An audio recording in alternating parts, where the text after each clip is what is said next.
Here you can see different types of fungus, and you can see this fungus can infect our nails, it can infect our tongue. Now you can see here fungus may be classified as yeast or mold. It means that the fungus is of two types. It may be yeast or it may be mold. In yeast there is blastomyces, candida, histoplasma, coccidioides and cryptococcus. And in mold there is Aspergillus species, dermatophytes and mycoses.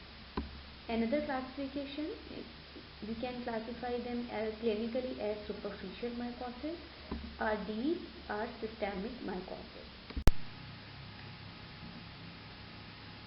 Similarly, there may be rhinocerebral mucormycosis, there may be pulmonary aspergillosis, there may be blastomycosis that can cause pneumonitis with dissemination. Histoplasma can cause histoplasmosis, in which there is patient suffers from cough, fever and multiple pneumonic infiltrates, and coccidiomycosis caused by coccidiomyces, and similarly pneumocystis carinii pneumonia usually occurs in immunocompromised patients. Here you can see a fungal cell, and from fungal cell we have taken a part of its cell wall and cell membrane. You can see here there are nanoproteins, then comes the beta glucan. There are two types of beta glucan in its cell wall, beta 1,6 and beta 1,3. Certain drugs act on these beta glucan. Similarly, you can see cell membrane, and you can see there is ergosterol. This is the difference from human cell membrane. In human cell membrane, ergosterol is not present, rather cholesterol is present. You can see in the cell membrane it is a phospholipid bilayer, and there is a pore, and in it there is enzyme that is present, beta 1,3 glucan synthesis. Similarly, you can see here synthesis of ergosterol. Ergosterol is basically synthesized from squalene, and this synthesis is basically inhibited by the drugs that are called azoles. DNA is also present in its cell wall in the fungal cells, and its synthesis is inhibited by flucytosine.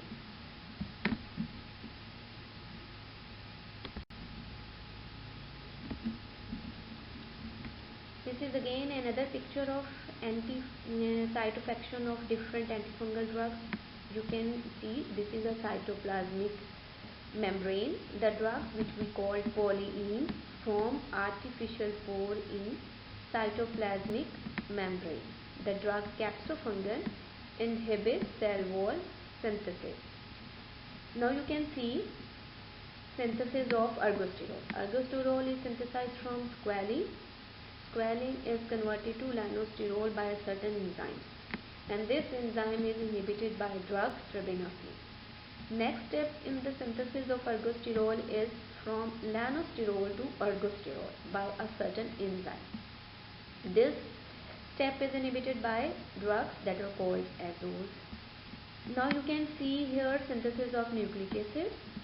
From the precursors, purines are formed, and this purine formation is blocked by flucytosine. Similarly, microtubules are also present in the fungal cell, and these microtubule synthesis is inhibited by griseofulvin. Now we will discuss these drugs one by one. First of all, we will discuss classification. There are different classifications. First classification is based on mechanism of action. The first class is the drugs that are called as fungal cell wall synthesis inhibitors, and the drug name is capsofungus. Number two class is the drugs that bind to fungal cell membrane, ergosterol. These drugs are amphotericin B and nystatin. Number third group is the drugs that cause inhibition of ergosterol and lanosterol synthesis. The drug names under this heading are terbinafine, naftifine and butanafine. Number fourth group is inhibition of ergosterol synthesis. The drug azole causes inhibition of ergosterol synthesis. Fifth group is the drug that causes inhibition of nucleic acid synthesis. And the drug name is 5-flucytosine. Sixth group is the drug that causes disruption of mitotic spindle and inhibition of fungal mitosis. And the drug name is griseofulvin. There are certain miscellaneous drugs that are also used under heading of antifungal drugs, and these are topical azoles. Second classification is based on structure. The first one is antibiotics. Antibiotics are of two types. These may be polyene antibiotics. These are amphotericin B and nystatin. Second group is heterocyclic benzofuran, and the drug name is griseofulvin. On structure base, second group is antimetabolites, and the drug is flucytosine. Third group is azoles. Azoles are certain further classified into imidazoles and triazoles. Another group that is based on structure is allyl amines, and the drugs are terbinafine. Similarly, on structure base there are echinocandins, and the drug names are caspofungin, anidolafungin and micafungin. There are certain topical agents like benzoic acid or tolnafate. First of all are the polyene antibiotics, and the drug is amphotericin B. Amphotericin B is basically obtained from Streptomyces nodosus. It is called amphotericin B because it is amphoteric in structure. You can see here is a hydrophilic part and there is a lipophilic part, and there is also a latone ring. Now we will discuss the mechanism of action of amphotericin B. Amphotericin B interacts hydrophobically with ergosterol in the fungal cell membrane. I have shown you the fungal cell wall and fungal cell membrane. You have seen that there is ergosterol present in its cell membrane. So basically amphotericin B interacts with this ergosterol and form a pore in the fungal cell membrane. As a result of this pore formation, potassium and other small molecules that are necessary for the cell vitality, for the cell life, are lost through this pore. As a result, there will be fungal cell death. You can explain it also as follows. Amphotericin B, it binds with ergosterol in fungal cell membrane, leading to pore formation in the cell membrane, leading to leak out of the cell contents, that leads to cell death. Now we will discuss the antifungal spectrum of amphotericin B. First of all, it is broadest spectrum of action. Number two, most important point is it is fungicidal at high concentration and it is fungistatic at low concentration. As concerned the spectrum, it is effective against Aspergillus, Blastomyces dermatitis, Candida albicans, Cryptococcus neoformans, Coccidioides immitis, Histoplasma capsulatum and Mucor species. It is also active against Leishmania. Now is the mechanism of resistance. First of all, resistance is not a clinical problem with amphotericin B. However, mechanism of resistance is replacement of ergosterol by other sterols in the fungal plasma membrane. As the amphotericin B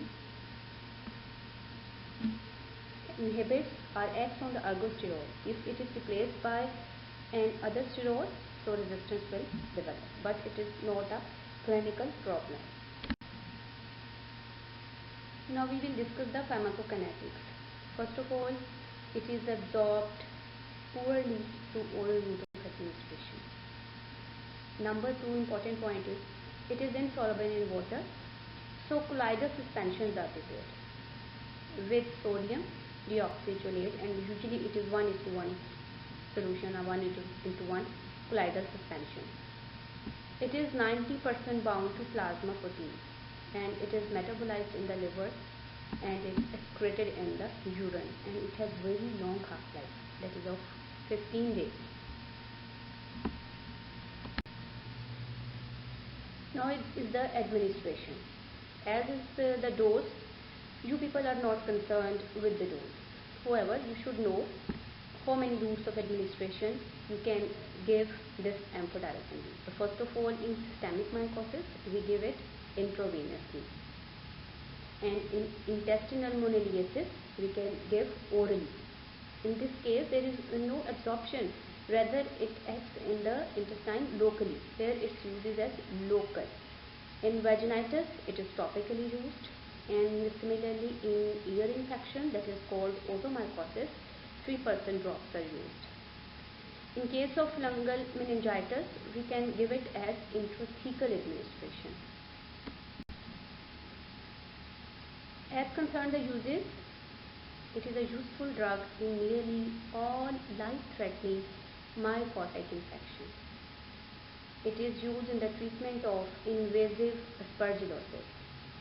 We use it in rapidly progressive blastomycosis and coccidiomycosis. We also use it in Cryptococcus neoformans, in mucormycosis, in disseminated rapidly progressing histoplasmosis. It is also a second-line drug for resistant Kala-Azar, and we use it as a topical drug. Now are the adverse events of amphotericin B. First of all, acute reactions. As we are giving it as intravenously, patient may experience chills, fevers, headache and pain all over the body. Patient can have nausea, vomiting and dyspnea. And why it is happening? It is happening due to release of interleukin and tumor necrotic factor. You have learned in vancomycosis there is Redman syndrome, that is due to the release of histamine. But in the case of amphotericin B, signs symptoms are almost the same. But here there is no release of histamine, but there is release of interleukin and tumor necrotic factor. And we can prevent it by giving hydrocortisone, and we can treat it with hydrocortisone. Long-term toxicity is nephrotoxicity, that may be azotemia, hypokalemia, acidosis and decreased GFR. It can lead to anemia due to damage to the kidney. Similarly, there may be CNS toxicity with intrathecal administration. CNS toxicity will be with intrathecal administration. Patient may experience headache, vomiting and nerve palsy. It may cause hepatotoxicity, but it is rare. Disadvantages, same, we have already discussed. Nephrotoxicity, acute infusion-related reactions because we give it as intravenously, hypokalemia, anemia and hepatic dysfunction. Now we have certain lipid formulations of amphotericin B. Amphotericin in B lipid complex, that is called AMBLC, amphotericin B colloidal dispersion, and liposomal amphotericin B. It comes in these three formulations because it has difficulty in absorption. So we can have these lipid formulations. So first of all, ABLC, that is amphotericin B lipid complex formulation. In this case, there is 35% of amphotericin B is incorporated in ribbon-like particles of dimidazole phospholipid. Second formulation is ABCD, that is amphotericin B colloidal dispersion, and there is liposomal A and B.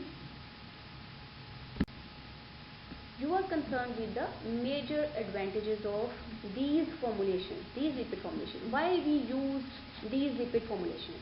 First of all, there will be milder acute reaction. Okay, that we have discussed that the patient can experience fever, chills, nausea, vomiting due to release of interleukin 1 and tumor necrotic factor. But because of these lipid formulations, there will be milder acute reaction. It can be used in intolerance to conventional preparation. With these formulations, we have low nephrotoxicity and anemia. These lipid formulations deliver amphotericin B to liver, spleen, so they are useful in leishmania and immunocompromised patients. And lipid formulation can be used in higher doses with less toxicity.